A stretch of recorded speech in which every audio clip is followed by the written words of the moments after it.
quede todos los días, que no se quede solo aquí en el domingo, ¿no? De saber que nuestro Dios es grande, es poderoso, que nuestro Dios poderoso reina por los siglos de los siglos, y que aunque haya los problemas que haya, Él sigue estando sentado en su trono, ¿no? Y que Él está al control de las vidas de sus hijos, y que, mira, todo pasará conforme a su propósito y a su voluntad, y su voluntad es buena, es agradable y es perfecta, y ya está. No tenemos que preocuparnos, hermanos, tenemos que adorarle, bendecirle y seguirle alabando, aunque se nos esté cayendo el mundo a pedacitos, hermanos. Así que, grande es nuestro Señor, lo hemos cantado, cuán grande es nuestro Dios. Amén. Un aplauso a nuestro Dios, un aplauso a nuestro Señor. Es el único que se merece toda la gloria, toda la honra, toda la majestad por los siglos de los siglos. Y ahora, hermanos, vamos a nuestro plato fuerte, que es la predicación de la Santa Palabra. Hoy estrenamos predicador. Hoy tenemos a nuestro hermano Ezequiel. Así que, hermano, lo invitamos a pasar. Vamos a hacer una oración por Ezequiel. A ver. Sí, Señor amado, te damos las gracias, Padre, por tu misericordia, Señor, por tu amor, Señor, en nuestras vidas, Señor, porque hasta aquí, Padre, tú nos has traído, Señor. Padre, y en esta hora pedimos tu bendición sobre la vida de nuestro hermano Ezequiel, Señor, que tú has escogido para traer hoy tu santa palabra, Señor, el mensaje que tú quieres llevar a tu pueblo, Señor. Y te pido, Padre, que sea tu Santo Espíritu dirigiéndolo, Señor, que sea tu Santo Espíritu hablando a través de él, Señor, que sean tus palabras las que escuchemos, Señor, que se quite toda sabiduría de hombre, Señor, y que sea tu sabiduría lo que lo inunde, Señor, y que él pueda, Señor, explicar, Señor, con claridad, Señor, lo que tú quieres decirle a tu pueblo, Señor. Transmitir tu mensaje, Señor. Bendito y alabado sea tu nombre, Señor. Bendice su vida, bendice su hogar, su salud, sus finanzas, sus proyectos, Señor, y principalmente su ministerio, Señor. Bendito y alabado sea tu nombre, Señor. En el poderoso nombre de Jesús. Amén. Amén. Hermano. Muchas gracias, Messi.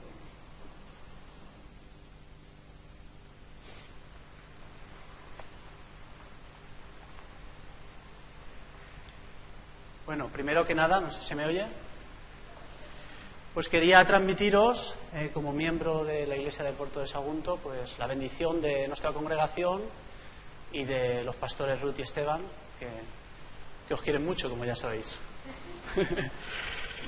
Y bueno, decirle a Elizabeth que yo no soy predicador. Voy a predicar, hoy me ha tocado estar aquí por circunstancias, pero bueno, yo no he estudiado para esto, pero bueno, yo como siervo del Señor pues estoy para lo que se me necesite. Hoy se me necesita para esto, entonces estoy aquí. Por tanto, y también para salvaguardar mi espalda, ¿no? Me he preparado una pequeña reflexión que no será una predicación larga, espero. Yo muchas veces también me enrollo más de lo convenido, para que no sea muy cansado y que, digamos, que el Señor a través mío pues muestre de lo que el pensamiento que he tenido esta semana, ¿vale?, sobre lo que compartir. Yo quería compartir algo que hubiese vivido de cerca, que viese, y esto lo he visto mucho, ya es mucho más habitual en el ambiente, digamos, del mundo secular, pero también lo he visto desgraciadamente pues en algunos miembros de iglesia. Y pues es una cosa que aunque en esta iglesia no suceda, no pase, y así me consta,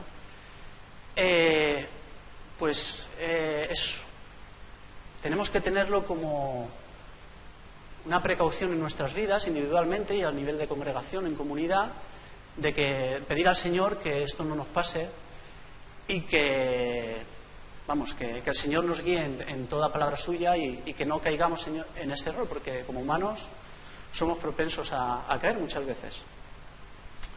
Y uno de los atributos más humanos, más del hombre, y a la vez también más peligrosos, porque claro, es ponerse en un lugar que no corresponde, es el orgullo, ¿vale? Y hoy yo quería hablaros del orgullo. El orgullo es algo que yo he visto como estudiante muchas veces, porque yo desde pequeño se me instruyó en la palabra del Señor, yo era creyente,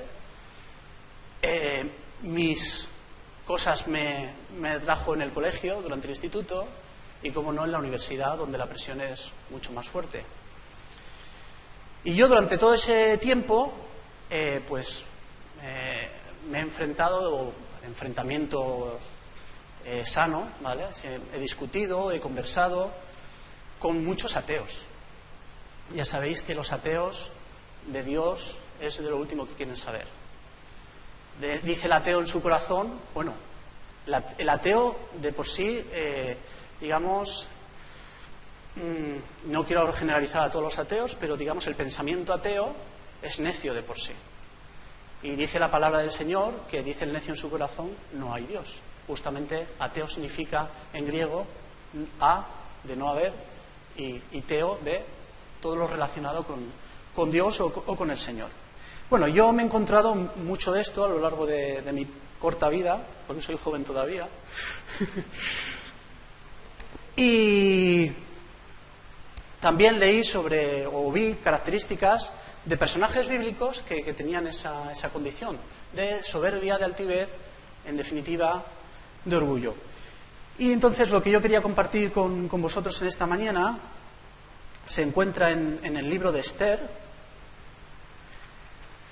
Generalmente el libro de Esther es un libro pequeño, que es fácil de leer, o sea, fácil de entender. Yo personalmente hay libros de profetas que me cuesta entenderlos, este yo lo entendí bien, y que en pocas líneas pues aporta mucha enseñanza. Y vamos a leer, os voy a leer en el libro de Esther, en el capítulo 6, principalmente del 1 al 12, que es la lectura principal sobre la que voy a orientar el pensamiento de hoy. La Biblia lo titula así: Amán se ve obligado a honrar a Mardoqueo. Y dice así la palabra del Señor. Aquella misma noche se le fue el sueño al rey, el rey Asuero estamos hablando, y dijo que le trajesen el libro de memorias y crónicas y que las leyeran en su presencia. Entonces hallaron escrito que Mardoqueo había denunciado el complot de Bigtán y de Teres, dos eunucos del rey, de la guardia de la puerta, que habían procurado poner mano en el rey Asuero. Y dijo el rey: ¿qué honra o qué distinción se hizo a Mardoqueo por esto? Y respondieron los servidores del rey, sus oficiales: nada se ha hecho con él. Entonces dijo el rey: ¿quién está en el patio?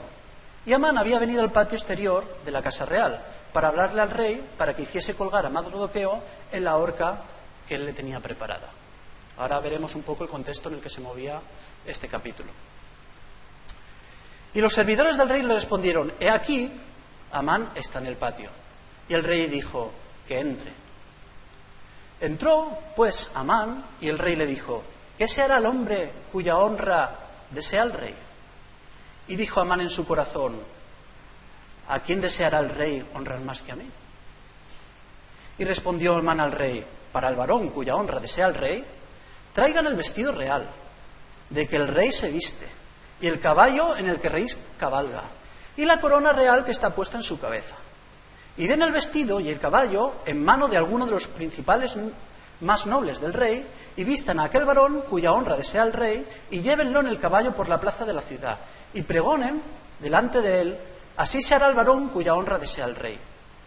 Entonces el rey dijo a Amán: date prisa, toma el vestido y el caballo como tú has dicho, y hazlo así con el judío Mardoqueo, que se sienta a la puerta real, y no omitas nada de lo que has dicho. Y Amán tomó el vestido y el caballo y vistió a Mardoqueo, y lo condujo a caballo por la plaza de la ciudad, e hizo pregonar delante de él: así se hará el varón cuya honra desea el rey. Después de esto, Mardoqueo volvió a la puerta real, y Amán se dio prisa para irse a su casa, apesadumbrado y cubierta su cabeza. Y hasta aquí, en principio, vamos a leer. ¿Vale? He leído un capítulo que es central del libro, entonces habría que saber algunas cosas previamente. Bueno, el libro de Esther comienza diciendo la magnificencia y el poderío que tenía el rey Asuero, ¿vale?, en ese tiempo, que gobernaba montones de provincias y tenía un vasto imperio. Y en aquel tiempo, pues porque un rey grande y magnífico de aquel tiempo, pues quería celebrarlo. Y lo celebró pues con todos sus principales, sus gobernantes y con toda la gente más importante que invitó. Hizo varios convites, de hecho. En uno de ellos propuso que su esposa Basti viniera, porque su esposa también era muy bella y él quería enseñar a su esposa a todos los que estaban compartiendo su festejo. Basti no obedeció el decreto del rey y no acudió. Y entonces el rey se enfada bastante y pide a sus consejeros qué podía hacer. Sus consejeros aconsejan que la reina, que era hasta entonces Basti, deje de ser reina por cuanto no había obedecido al rey. Bueno, pues esto ya eran los principios del plan de Dios que tenía para su pueblo. También le aconsejan que de todas las provincias que tenía bajo su gobierno el rey, que coja de las doncellas más hermosas que había. Y entre ellas había una judía, a cargo de quien estaba Mardoqueo, que se llamaba Esther, que era muy bella. Y finalmente, bueno, tal y como transcurre la historia, el rey Asuero hace reina a Esther.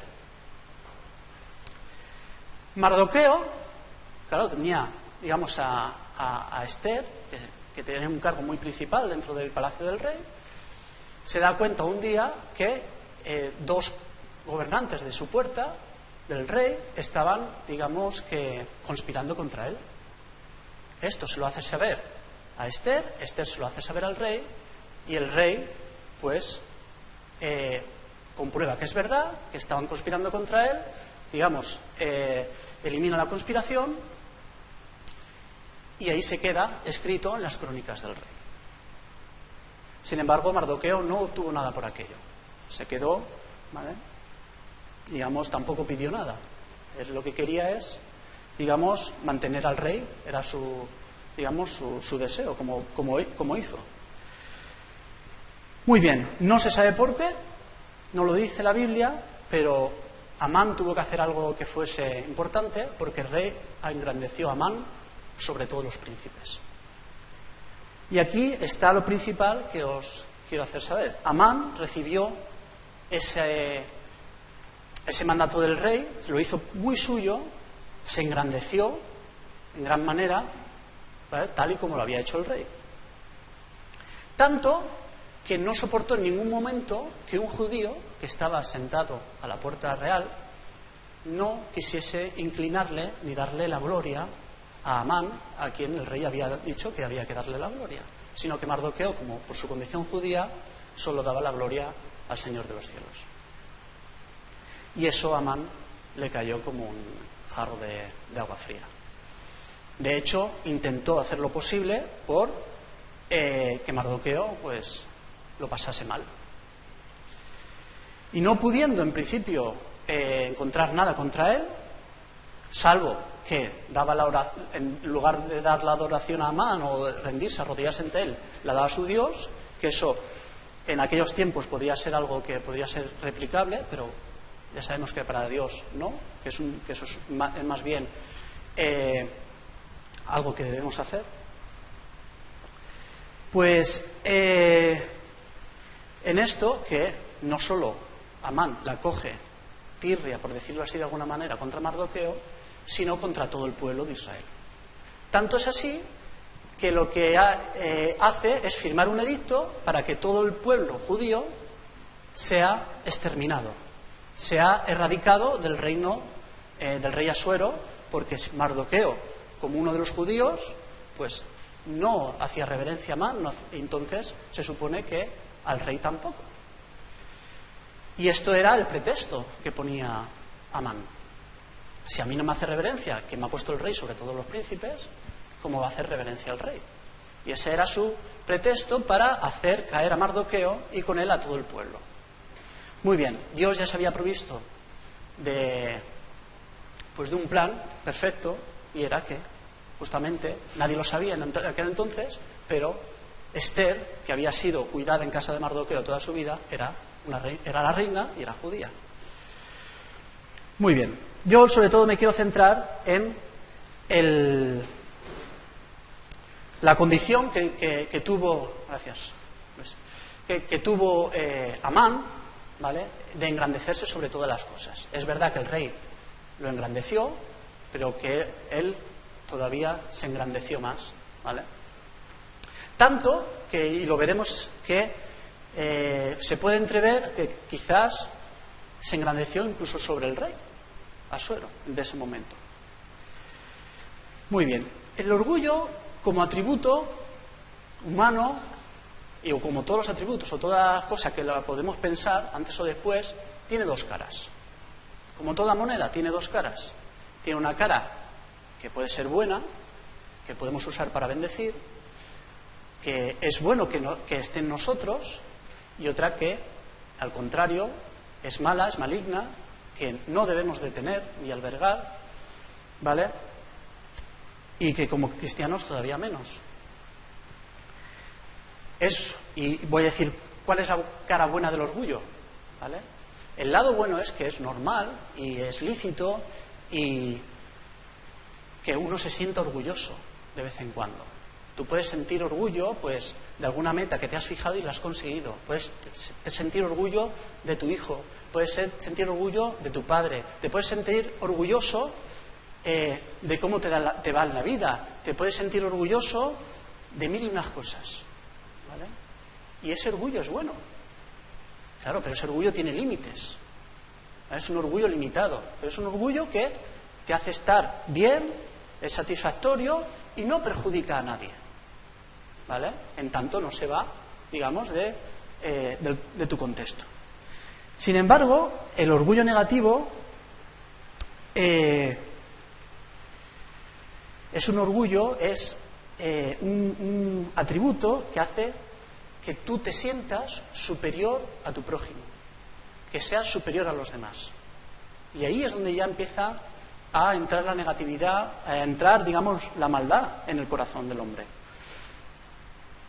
El fruto del orgullo tiene frutos también, es la arrogancia, la altanería, la altivez y, en definitiva, la vanidad, ¿vale? Y ya decía en Eclesiastés, vanidad de vanidades, ¿vale? Nada de eso aprovecha.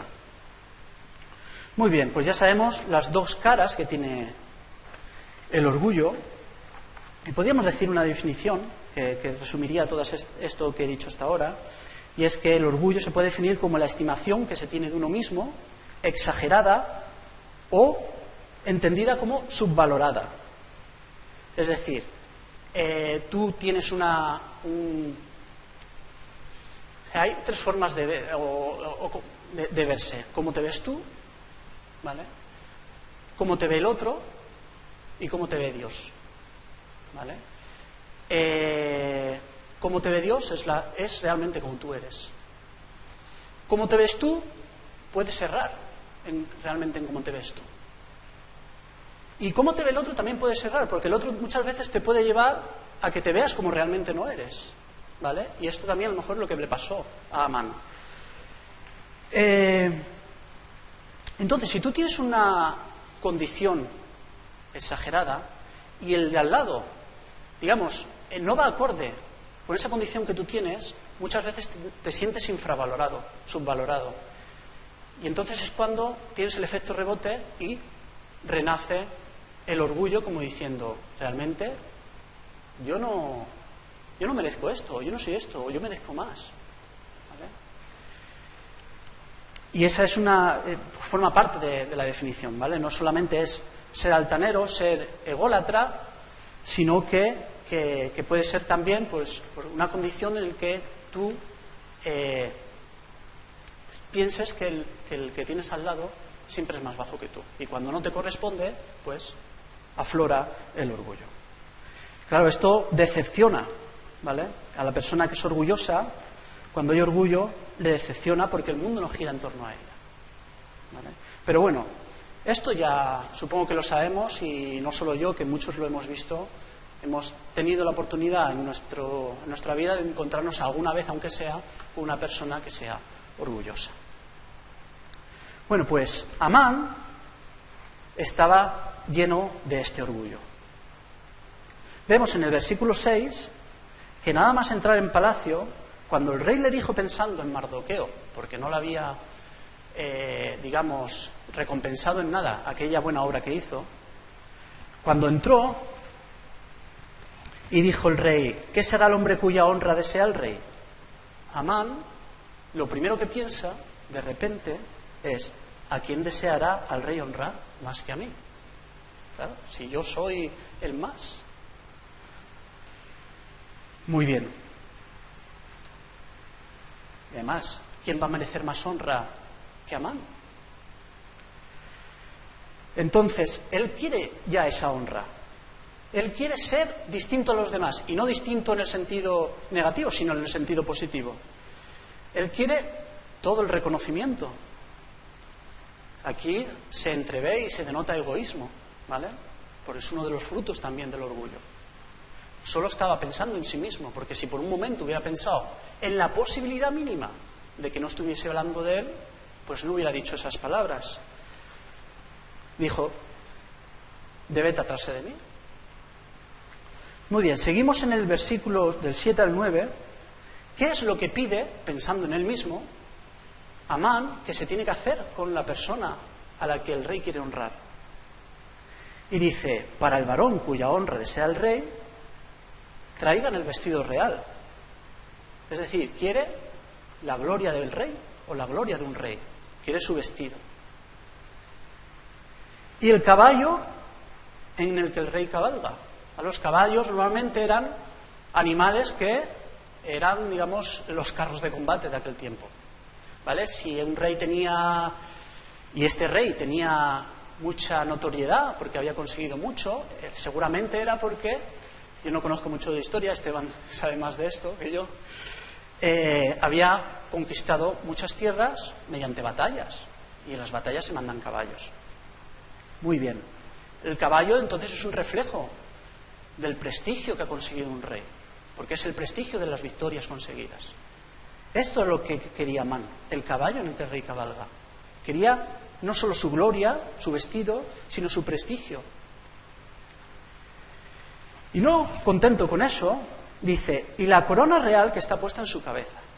Es decir, quería también su autoridad, la autoridad que había ganado con esas batallas, con esa gloria, con ese prestigio. Su corona. Es decir, todos los derechos del rey. Que incluso al más noble caballero de la Guardia Real fuera quien le otorgara esos bienes. Es decir, quería todo el reconocimiento, no, lo siguiente, ¿vale? Ese era el carácter de Amán en ese momento. No sabemos nada de Amán, si era ya de por sí tendencia al orgullo de antes, porque, digamos, aparece en el capítulo de forma, ¿vale? Sí que debe ser un general importante, de forma súbita o repentina. Muy bien, al final lo que quería Amán era ser el rey, ¿vale? Posiblemente él sabía que no lo supiera, que no lo podría ser, pero dijo, tengo una oportunidad que el rey me da, pues, aunque sea por un día, yo voy a ser rey. Porque quiero su gloria, quiero su vestido, quiero su prestigio, quiero su caballo, quiero su reconocimiento, ¿vale? Quiero su autoridad, su corona. Como tal, un rey no se somete a ninguno de sus súbditos. Es el principal, es la cabeza de todo el reino. No se somete a nadie. En cambio, prefiere que todos se sometan bajo su dominio, bajo su dominio. En definitiva, es que quiere estar por encima de todo y toda circunstancia. Bueno, vimos, porque hubo una cura de humildad bastante importante, ¿vale? Y es que Amán recibió un buen golpe, en este sentido de humildad, porque todo eso que dijo que quería para él, lo tuvo que hacer, y así lo hizo, con el judío Mardoqueo, a quien tanto odiaba, por decirlo así, porque nunca se arrodilló ante Amán, ante él.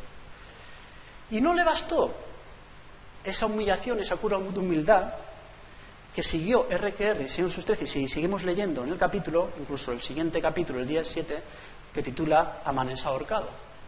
¿Vale? Lo que halló realmente con esa condición, ¿vale?, fue la muerte. Y esto es lo que quizá podamos cosechar el día de mañana si nos encabezonamos en albergar o en cultivar el orgullo en nuestro corazón. Seguro que sentiremos enojo, sentiremos rabia, dolor de decepción por no conseguir la alabanza que pensamos que debemos de conseguir y que no es nuestra. Vale, todo eso. Muy bien. Entonces, el orgullo realmente es una condición que neutraliza y además demasiado bien lo que debería de ser el Hijo de Dios, un Hijo de Dios verdadero. ¿Por qué? Bueno, un Hijo de Dios lo que tiene que albergar en su corazón es amor. ¿Vale? El amor es sobre todo, ya lo decía Pablo. Y no solo el amor de uno mismo, que a lo mejor lo podríamos calificar como vanidad, envanecimiento, y en definitiva podría ser también otro de los frutos del orgullo, sino como amor al prójimo, amor a nuestros semejantes. Nosotros somos servidores del único Rey, que es el Señor. Y le debemos todo a Él. Entonces nosotros no somos nada, somos ovejas y la gloria siempre es para el Padre. Y así también lo hizo saber el Señor, luego lo veremos. Entonces, tenemos que pedir porque, tal y como oraba el Señor, líbranos del mal, ¿vale? En alguna circunstancia, en algún momento de nuestra vida podemos, sin querer o queriendo, albergar orgullo en nuestro corazón. Entonces lo que tenemos que es recordar, andar en temor del Señor y pedir de que el Señor nos libre de albergar orgullo de alguna manera. Entonces, si en el momento en que le dejamos al Señor el control de nuestra vida, Él la controla y ya no somos nosotros, ya no es el yo, ya es el Señor. Entonces, digamos, eso es un modo, es una medicina para evitar el ser muerto a causa del orgullo. Y digo muerto porque vimos como Amán al final murió en su propia horca que había construido por ser quizá una persona tan orgullosa. Y eso es una muerte física. Sabemos nosotros que no tenemos un fin en una muerte física porque pertenecemos al Señor y hay una vida después de esta, terrenal. Pero sí que hay una muerte también espiritual. Entonces, si esto fue malo para Amán, que el orgullo le llevó a una muerte física, ¿cuánto lo es más una muerte espiritual? Solamente que reflexionemos un poco sobre eso. Bueno, el orgullo, claro, a un cristiano no le deja hacer la obra del Señor. Es imposible que una persona orgullosa pueda ser un buen siervo. Estorba la obra de Dios. Estorba el cumplimiento de su misión. El orgullo y la jactancia lo que quiere es honra para sí, distinción, reconocimiento delante de los demás. Y desea el mando, desea el control. Y no quiere nadie que lo esté dirigiendo más que él. Entonces, esos no son los atributos que un cristiano deba acoger en su corazón. Si el orgullo, por tanto, está clarísimo, es un gran pecado. Primero, porque no agrada al Señor. Y segundo, porque trae consecuencias duras para nuestra vida, cuyo final del pecado es siempre la muerte. Ya lo digo, puede ser física o puede ser física y espiritual.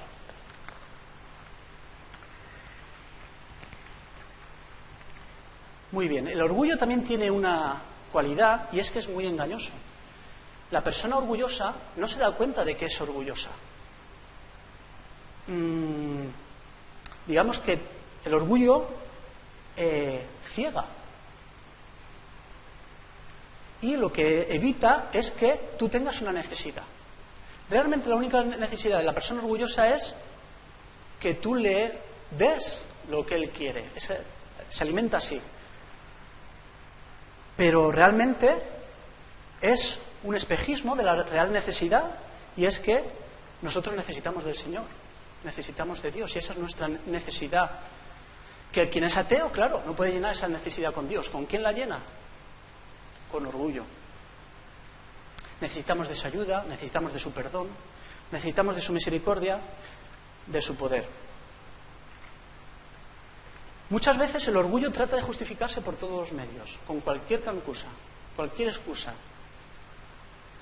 Muchas veces parece que es una excusa que podía ser más o menos lícita, pero al final de todo se reduce a eso, es a poner excusas delante para no reconocer que se está en pecado, que se está en orgullo, que se está en mal camino. El corazón lleno de orgullo, y esto yo lo he visto y lo he vivido y lo sigo viviendo, desgraciadamente. El corazón lleno de orgullo divide familias, destruye matrimonios. ¿Por qué? Porque la persona orgullosa cree que es completamente autosuficiente. No necesita de nada ni de nadie. Solamente él mismo basta. Sabemos que eso no puede ser así. ¿Cuáles son algunas de las respuestas que tratan, algunas veces que evaden el orgullo? O quejas. No me han tomado en cuenta, no me consideran, me han tratado mal, no me ayudaron cuando más lo necesitaba, me tienen envidia. Esto puede ser, hay que analizar todos los contextos, pueden ser respuestas de que es verdad que te tienen envidia, puede pasar, que te traten mal, puede pasar, que no te tomen en cuenta, puede pasar, que no te ayuden cuando te necesiten, puede pasar.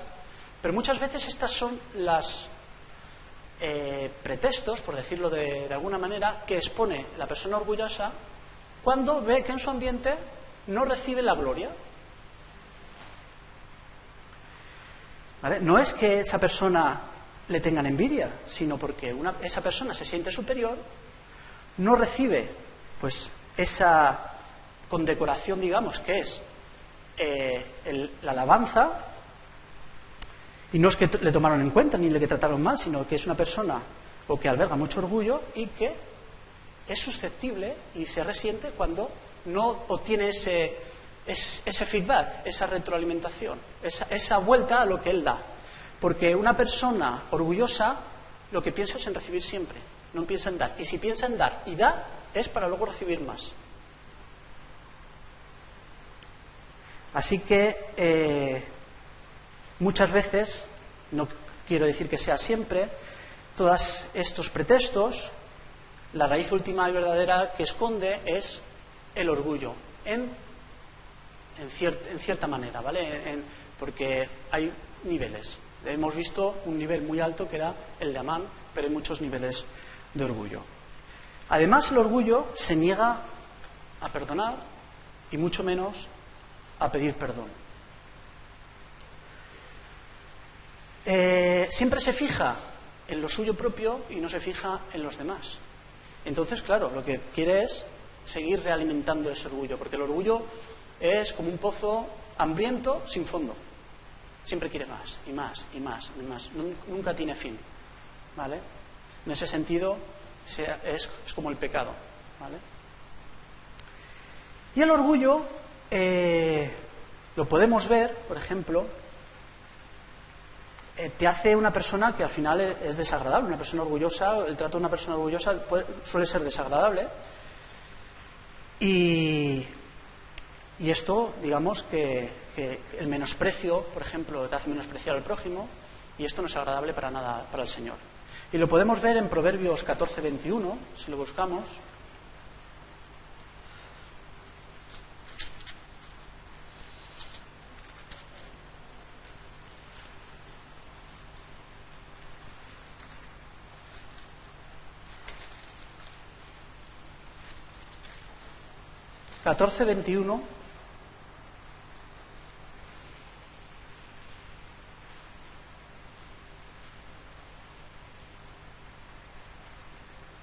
¿Lo tenemos? Dice así: peca el que menosprecia a su prójimo. ¿Vale?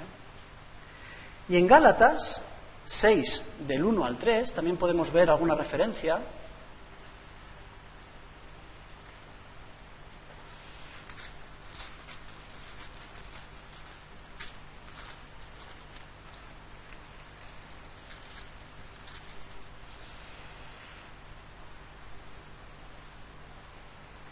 ¿Vale? Dice así, ¿lo tenemos? Dice: hermanos, si alguno fuere sorprendido en alguna falta, vosotros que sois espirituales, restauradle con el espíritu de mansedumbre, considerándote a ti mismo, no sea que tú también seas tentado. Sobrellevad los unos las cargas de los otros y cumplid así la ley de Cristo. Y aquí viene lo que os quiero resaltar.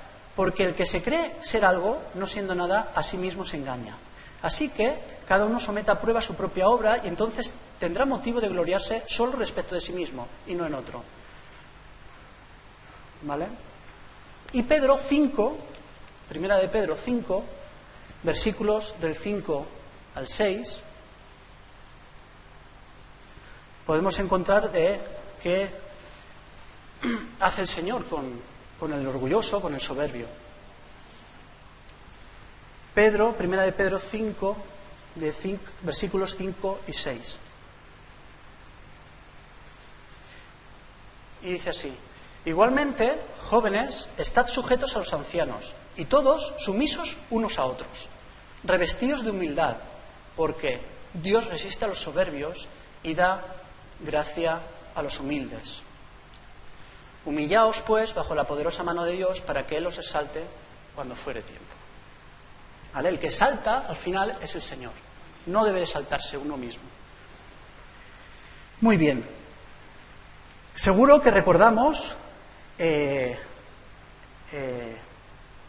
la cita de 1 Corintios 13:4, que habla sobre el amor.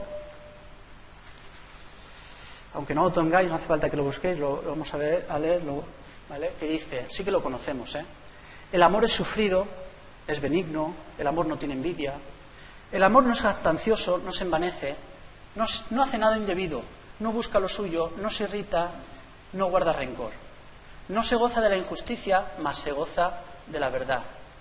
Todo lo sufre, todo lo cree, todo lo espera, todo lo soporta. El amor nunca deja de ser. Y el amor en el Señor Jesús primeramente y en todos sus hijos, pues es lo que tiene que albergar un cristiano en lo más profundo de su corazón.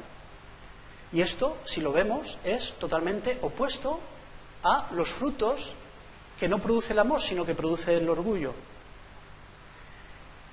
El amor es sufrido, el orgullo no. El amor es benigno. El orgullo, en su vertiente, en su lado negativo, es maligno. El amor no tiene envidia, el orgullo sí. El amor no es jactancioso, el orgullo es jactancioso. El amor no se envanece, el orgullo, una de las características que tiene es que se envanece. El amor no hace nada indebido. ¿Qué hace el orgullo? Todo lo indebido. Busca lo suyo, ¿vale? En contraposición al amor. El amor no se irrita, el orgullo sí. El orgullo guarda rencor. Muchas veces se goza en la injusticia y, como resumen final, no lo soporta todo. ¿Vale? Sabemos quién es el Padre del amor porque así nos lo mandó.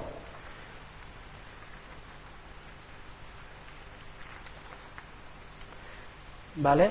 En San Juan 13, no hace falta buscarlo, versículos 34 y 35, el Señor nos dijo a los discípulos en ese momento y a todos nosotros hoy: un nuevo mandamiento os doy, que os améis los unos a los otros, como yo os he amado, no como el hombre ama, sino como yo os he amado, que también os améis los unos a otros.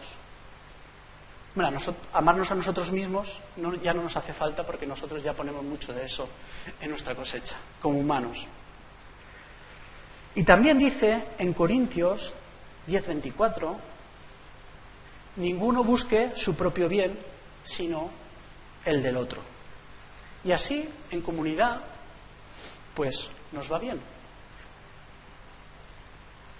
Y además el Señor, en esta cita de Juan, sigue diciendo: y en esto conocerán que sois mis discípulos, si tuvierais amor los unos para con los otros. Entonces, ya no se trata de nosotros mismos, no se trata de mí, ni de mi orgullo, sino que tengo que cultivar, o tenemos que cultivar, el amor para servir y amar a nuestros hermanos. Y debemos pedir al Señor en oración también por estas cosas cuando no nazcan de nosotros. Con ello cumplimos la voluntad del Señor y haciéndolo, realmente lo que le estamos a Él es dando la gloria.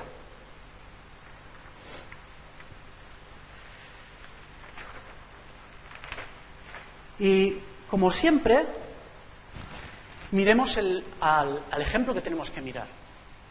No a ninguna persona, hay que respetar a nuestros líderes, pero no debemos de fijarnos ahí. No es lo que yo diga, sino lo que está escrito en las Sagradas Escrituras. El ejemplo principal y único es el Señor Jesucristo. Él es el que, digamos, creó el amor. Vimos su ejemplo más práctico en la cruz del Calvario. Y miremos en contraposición a lo que quería amar con lo que quería Cristo. Cristo era rey, pero se hizo humilde. ¿Realmente quiso ser rey Cristo? No vino en esa condición, y lo era. ¿Buscó su propia gloria? ¿Buscó su bien antepuesto al de los demás? No. Cristo vino para servir, no para ser servido, y él mismo lo dijo en su palabra. Vino como siervo para servirnos a nosotros, quienes, por otra parte, no lo merecíamos. Y este es el espíritu que nosotros debemos albergar, el espíritu del Señor Jesucristo, de humildad. Porque Él se despojó a sí mismo, se humilló hasta lo sumo, que fue la muerte. Luego se podría discutir si fue una muerte física o fue también una muerte espiritual, porque lo que, entre comillas, es que ahí ya nos metemos en terreno pantanoso, pero no creo que el Señor sufriera cuando dijo: quítame de mí esta copa, por la muerte física, porque Él sabía que tenía poder para resucitar, sino porque estaba apartado del Padre, a causa de todo el pecado que el Padre le dejó sobrellevar. Muy bien, y si sabemos, bueno, que el Señor es el Padre del amor, que hay que ser humilde como el Señor. ¿Quién es el padre del orgullo? Pues salta a la vista, ¿no? Satanás es el padre del orgullo. De hecho, la caída de Satanás como ángel de los ángeles más notorios de la corte angelical que había creado el Señor, pues quería ocupar un puesto por encima de los demás, tanto que quería que fuese adorado como Dios mismo. Y lo podemos ver en Isaías 14, del 12 al 14.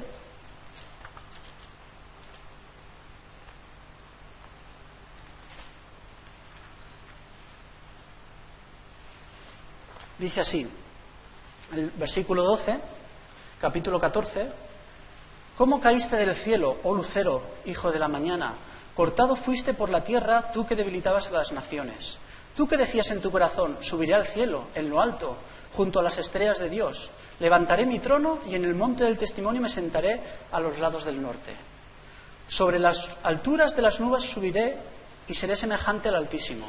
Mas tú, derribado eres hasta el Seol, a los lados del abismo. Al final fue el orgullo y la soberbia y la altivez de espíritu lo que condenó a Satanás a su posición, ¿no?, natural. Y Satanás, porque eso sí que es un atributo suyo que lo hace muy notable, es que todo lo malo que tiene lo quiere compartir. Y lo hizo compartir a los primeros hombres, ¿vale? Cuando tentó a Eva y a Adán diciendo: si hacéis esto, si coméis del fruto prohibido del que Dios ha dicho que no comáis, seréis como Dios. Es decir, quitarle a Dios el primer lugar. O sea, quitar de tu condición y sobreponerte, ¿vale? Aunque no era orgullo en sí mismo, desde Adán y Eva, bueno, pues ya lo cultivaba, ¿vale? Ya fue la semillita que la serpiente metió ahí para que luego, digamos, el hombre simplemente se dejase llevar. Y ya vemos la historia, qué camino tomó, qué derroteros. Juan 8:44 se refiere, cuando está hablando aquí en este momento lo diré, fariseos, ¿vale?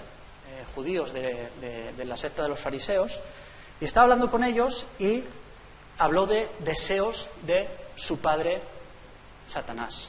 Bueno, pues estos deseos, entre estos son el orgullo, la jactancia, el egoísmo, soberbia, prepotencia, falta de sumisión, que muchos hombres tendemos a. ¿Vale? Entonces, principalmente nosotros como cristianos lo que tenemos que es trabajar para la gloria del Señor y no trabajar para nuestra propia gloria.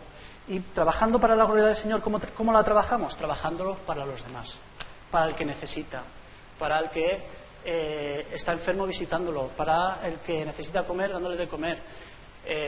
Y yo sé que, por ejemplo, esta iglesia hace una muy buena labor con el Ministerio de Asistencia Social que tiene. Pues ese es el camino. Y individualmente, si en alguna vez tenemos orgullo o hemos pasado por una situación en la que nosotros nos reconocemos a nosotros mismos, que el Espíritu nos revela que tenemos orgullo, es primero reconocerlo, pedir perdón y poner al Señor sobre todas las cosas. Además sabemos que la palabra del Señor dice: riquezas, honra y vida son la remuneración de la humildad y del temor de Jehová, en Proverbios 22:4. Que Dios atiende al humilde, en Salmos 138, versículo 6. Que también le da gracia, Proverbios 3:34. Que los guía, el Salmo 25:9. Y que los exalta a su debido tiempo, como hemos tenido oportunidad de leer en otra cita, Salmo 147:6. Y estas cosas son las que nosotros como hombres y mujeres del Señor, pues a lo que aspiramos. No podemos aspirar a más, solamente a lo que el Señor tenga bien darnos. Entonces, ¿por qué no rendirnos a sus pies y esperar en el tiempo del Señor y en sus promesas y desterrar todo orgullo, toda altivez de espíritu de nuestro corazón? Y el ser humilde no significa que tengamos que tener algún tipo de complejo de inferioridad. Está bien, como os he dicho antes, estar orgulloso por algunas cosas. Eso es lícito y no es malo. Ni tienes que ser inferior a nadie, pero tampoco superior a nadie. Porque todos somos iguales ante el Señor. Todos somos hijos del Señor, hijos del Dios viviente. Y como dijera Pablo a los Gálatas: pero lejos esté de mí el gloriarme, sino en la cruz de nuestro Señor Jesucristo. Solamente el Señor, solamente Dios. Lo demás, todo es vanidad, y vanidad de vanidades, que decía el predicador, que por otro lado sabemos que fue el hombre más sabio, que más sabiduría adquirió de todos los tiempos que existieron y que vendrán. Entonces, transformemos nuestro orgullo mediante el poder del Espíritu Santo que el Señor nos ha dado y que mora en nosotros, en agradecimiento a Él, en reverencia y en servicio, porque si algo somos o si algo tenemos, a Dios gracias y a Él se lo debemos. Jesús nos dio y nos dio ejemplo en todo. Y quizá, pues hoy, no creo que sea el caso, pero después de alguien de escuchar este mensaje, diga: esto yo ya lo sabía. Muy bien, ya lo sabías. ¿Lo estás viviendo? ¿Estás haciendo algo en pro para evitar el orgullo en tu corazón? Pues esto es lo que quería transmitiros en esta mañana.